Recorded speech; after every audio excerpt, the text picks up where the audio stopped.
તો દ્રઢતા. તો ઠાકોરજી સાક્ષાત ત્યારેય હતા, આજે છે, અને હજારો કરોડો જન્મ સુધી છે ને છે જ. એમાં ક્યાંય શંકા કરવાની જરૂર નથી. આપણે વાત કરતા હતા ઓલા બંગાળના શ્રીખંડના ગામના મુકુંદાસ, એના દીકરા રઘુનાથ અને એના પત્ની. વાત ત્યાંથી આવી કે ઘરમાં એ 3 હતા. એટલે કોઈ એને પૂછે કે તમે કેટલા? એ કે અમે 4. એટલે હામો માણસ કહે કે અમે તો તમને 3ને જ જોઈએ છે, 3ને જ ઓળખીએ છીએ. એ કે પહેલાં મારા ઠાકોરજી, બાકી અમે 3. લગભગ 50-60 વર્ષ પહેલાં એક દીકરાનું નક્કી થયું. એટલે સામેવાળા પહેલાં તો થોડું આ બધું વ્યવહાર એટલે પેરામણીને, હવે ઠાકોરજીની કૃપાથી બધું ઓછું થઈ ગયું. એટલે જે દીકરીવાળા હતા ને એ બહુ પૈસાવાળા હતા, લાખોપતિ. અને દીકરાવાળા ઓલો દીકરો કાંઈક ડૉક્ટર હતો કે વકીલ, બહુ મને ખબર નથી, આ સાચી બની ગયેલી વાત છે. એટલે ઓલા લોકો સમજવા આવ્યા કે તમારે કાકા કેટલા ને મામા કેટલા ને બાને બાપુજીને શાલ દઈએ કે પાઘડી, પહેલાં છે ને પાઘડી પહેરતા હતા એટલે પાઘડી દેતા હતા. હવે એ લોકોએ આમને બંધી હતી કે અમે ઠાકોરજીનું કોઈને કાંઈ ધરાવીએ કે લઈએ નહીં. હવે ઓલા લોકોએ આ અધ્યાહાર રાખ્યો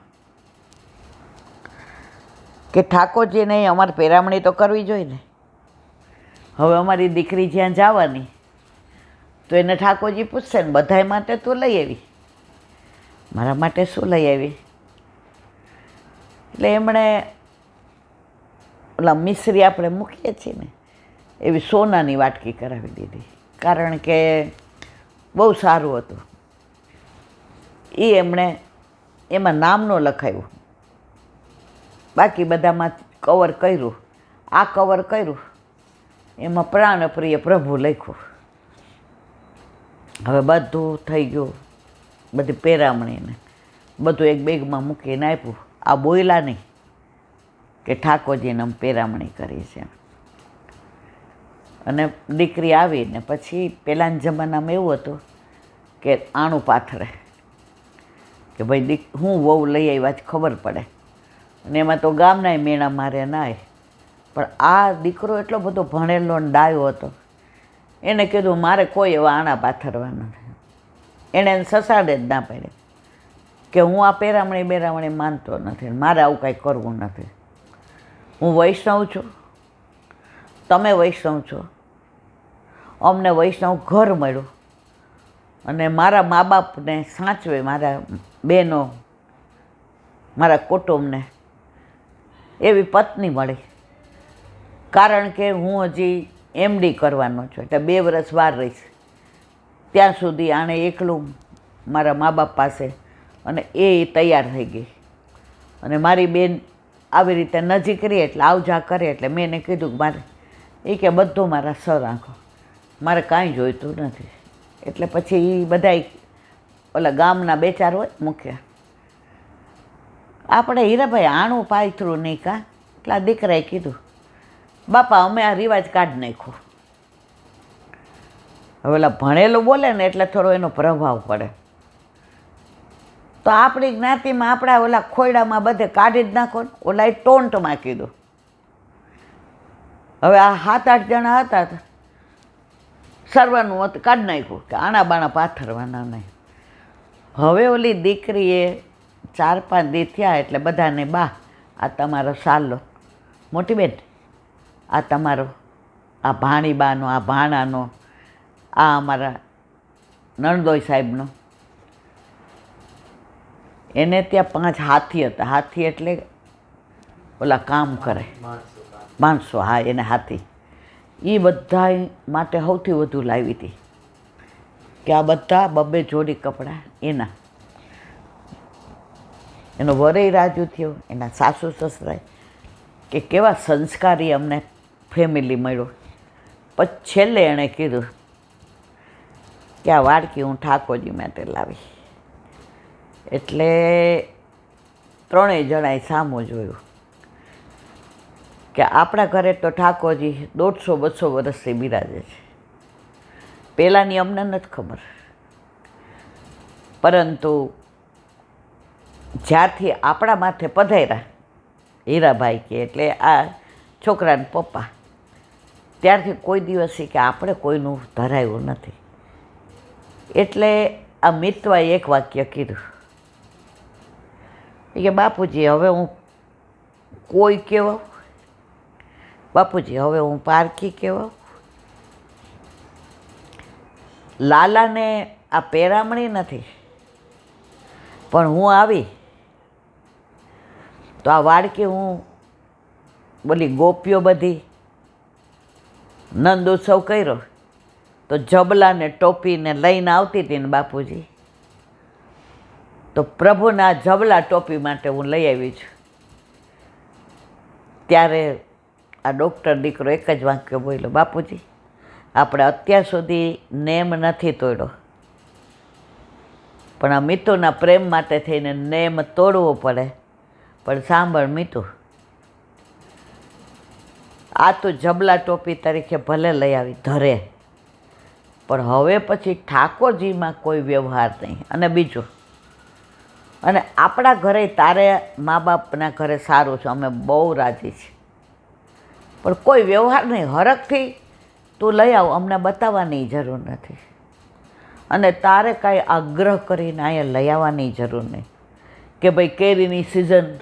પહેલાં ગામડામાં આવું હતું, અમારે ભીમ 11 આવે એટલે બેન દીકરીઓનું અમે ફૈબાન ઘરે પેલા કેરીના આવા ખોખા ન આવતા, ઓલા ટોપ લાવતા, ખબર તમને, ઉપર ઓલા બંધ, એ હું ને મારા કાકા દેવા જતા.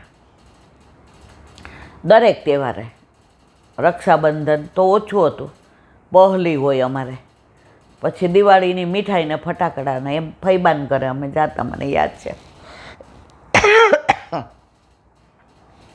આમે ફૈબા જમવા આવ્યા એટલે મારા કાકા એને 5-11 રૂપિયા દે જ કે બેનોને ખાલી હાથે.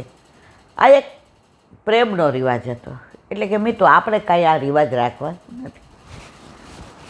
તો મારે કહેવાનો આશય, આટલા વર્ષથી ઠાકોરજી હતા, પણ આના પ્રેમ આગળ બધા હારી ગયા. હવે વાત કરતા હતા મુકુંદાસની. હવે મુકુંદાસને એકવાર ખંડવાથી ને કલકત્તા કે ક્યાંક જવાનું થયું. હવે એના વહુ હજી ટાઈમમાં થતા હતા, એટલે એણે કીધું કે, અને લગભગ મુકુંદાસ જ સેવામાં પહોંચતા હતા. એના વહુ સામગ્રી બનાવે,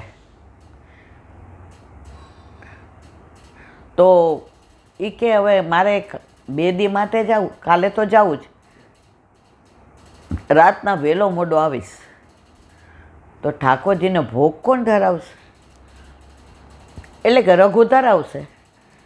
હવે એ લોકોને એવો રિવાજ હોય કે ગમે, આપણે નારાયણપુરામાં એક વૈષ્ણવ છે, એ ભાઈ જ સેવા કરે, પછી ભાઈ જાય ને તો એને દીકરો કરે.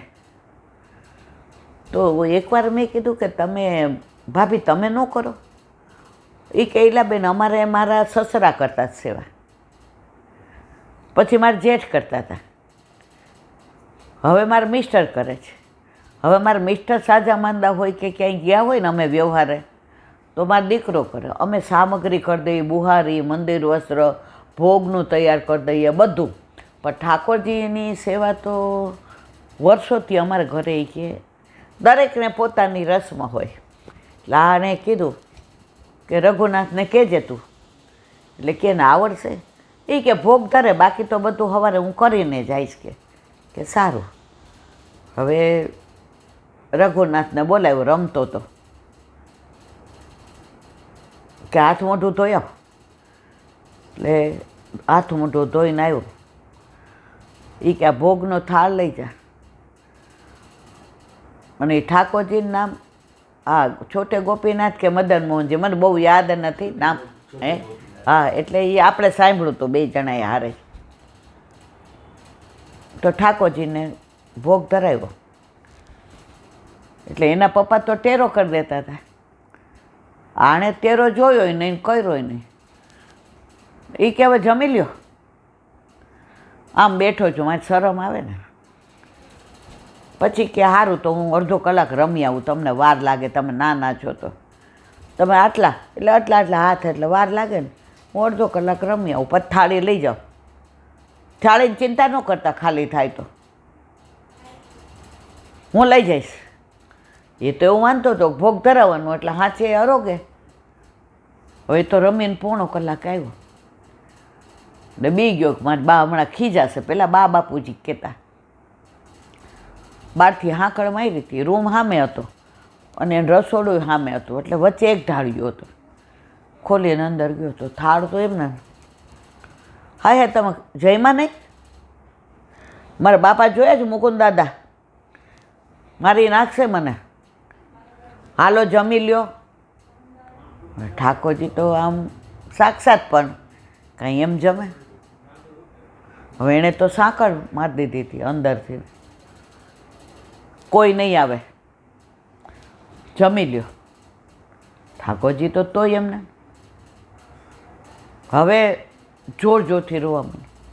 મુકુંદ દાદા મારશે ને હું રમવા વયો ગયો એટલે તમને ગુસ્સો આવ્યો ને, તમને ખોટું લાગી ગયું ને, એટલે તમે અરોગતા નથી ને, તમે મારા ઉપર રીઝાયા નથી ને, તમે મારા ઉપર રૂઠી ગયા છો ને, હવે મુકુંદ દાદા મને ઘરમાંથી કાઢી મૂકશે ને. મુકુંદ દાદાએ પહેલી વાર મને ને અને રોવે રોવે રોવે રોવે રોવે, આંખમાં લોહી આવી જાય એવું રોવે. ઠાકોરજી તો સાક્ષાત પ્રગટ થઈ, બે હાથે બધું અરોગી ગયા. થાળ ચોખ્ખો ચણાક.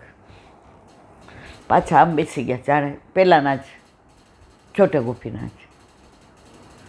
હા, જો આમ ડાયા થઈ ગયા હોત, મને ખોટો રોવડાવ્યો ને. આટલો કોઈ દી કોઈ મને નથી રોવડાવ્યો, આવો રોવડાવાય. હાલો હવે થાળી લઈ જા, હવે પોઢી જવાનું ને. પોઢાડી અને તોય ટેરો તો ન જ કર્યો, એ એને ખબર જ નહોતી કે ટેરો કરે. જઈને થાળી મૂકી દીધી માંજવામાં. એટલે સાંજે એના બાપા આવ્યા. રઘુએ થાળ ધર્યો હતો. એ કે હા, એ કે લાવો થોડો કણીકો અધરામૃતનો. એના બાપા કે એની માના તો મગજમાંય નહીં. રઘુ રમતો તો બોલાવ્યો, રઘો બપોર થાળ ધર્યો તો. એ કે હા. એમાં ક્યાં થાળ તો તું અહીંયા લાવ્યો? એ કે થાળી બહાર મૂકી દીધી. એટલે એને બાપાએ આમ કર્યું, છોકરું છે ને સારું બનાવ્યું હોય, ખાઈ લીધું હશે, બોલમાં, નહીં તો બીજી વાર નહીં કરે. પછી રાત્રે બાપ દીકરો બે એક રૂમમાં સૂતા હતા, આ બાજુ સામે એની માં સૂતા હતા. એ કે રઘુ ઠાકોરજી આરોગ્ય એ બધું તું ખાઈ ગયો? એ કે શું બાપા તમે, ઠાકોરજીનું હું કેવી રીતે ખાવું? એણે આટલું નહોતું વધાર્યું, આટલું આ બધું આરોગી ગયા હતા. પણ જે મને હેરાન કર્યો છે ને બાપા, રોવડાવી રોવડાવીને બોલો. ના પપ્પા કે સારું સાચું બોલે છે કે ખોટું બોલે છે. હવે એને પરીક્ષા કરવાનું મન થયું કે ખરેખર ઠાકોરજી સાક્ષાત આરોગ્યા.